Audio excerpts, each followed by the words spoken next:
Welcome to my channel. So if you don't like gizzard for whatever reason, maybe they don't just taste right, I promise you that this recipe is going to change your mind. It's easy to prepare, it's spicy, it's flavorful, it's made with basic ingredients, and if you follow this recipe, you're going to have a very tasty gizzard sauce that you can pair with a variety of dishes. So let me show you how to make it. For this recipe, I'm going to be using a few basic ingredients.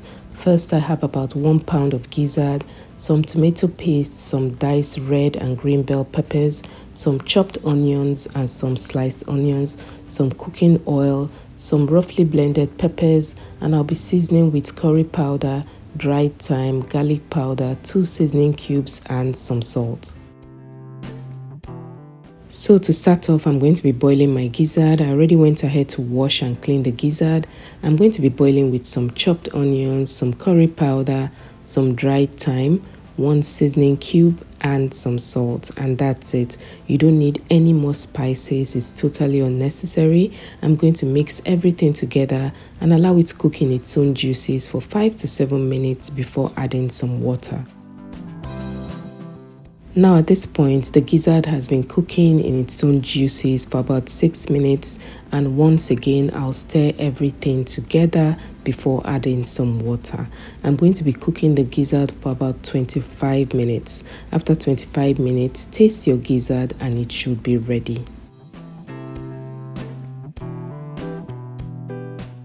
So this is after 25 minutes of cooking the gizzard, and once again I'll stir everything together, take them off the heat and set them aside for later.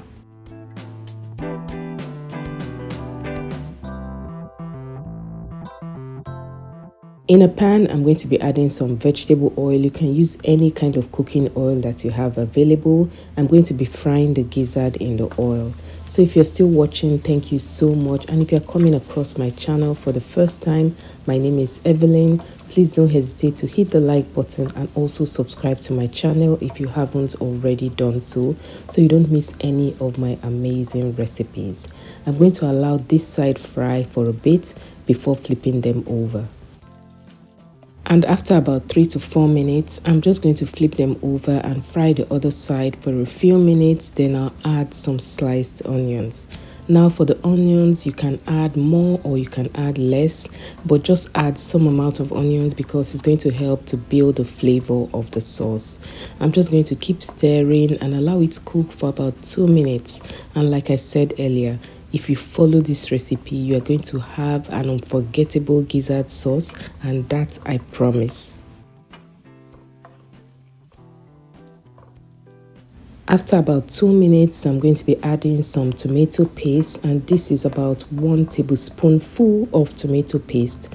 And I'm just going to keep mixing everything together to make sure that my gizzard is completely coated with the tomato paste. And the next ingredient I'll be adding is some roughly blended peppers, and this is actually a combination of 4 yellow habanero peppers, 1 large tomato, and yes, I wanted it really spicy, but please, any amount you can handle, that's what you should be adding. But if you like really spicy food like me, then this will be just fine.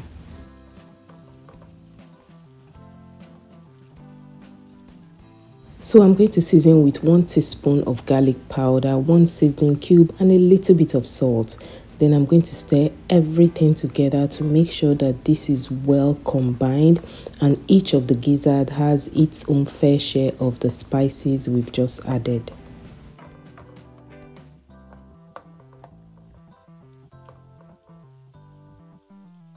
So at this point, I'm going to be adding some meat stock, and this is just to loosen it up a bit and add some more flavor to the sauce. I'll stir and let this cook on low heat for about a minute before adding some diced red and green bell peppers. So you can add more or you can add less, but just add some bell peppers because it adds a distinct flavor to this dish. Now I'm going to continue stirring everything until it is perfectly combined, and I'll let this cook for about a minute or 2 on low heat because we want to cook the peppers, but we don't want to overcook them. And after about 2 minutes, your pepper gizzard sauce is ready to be served.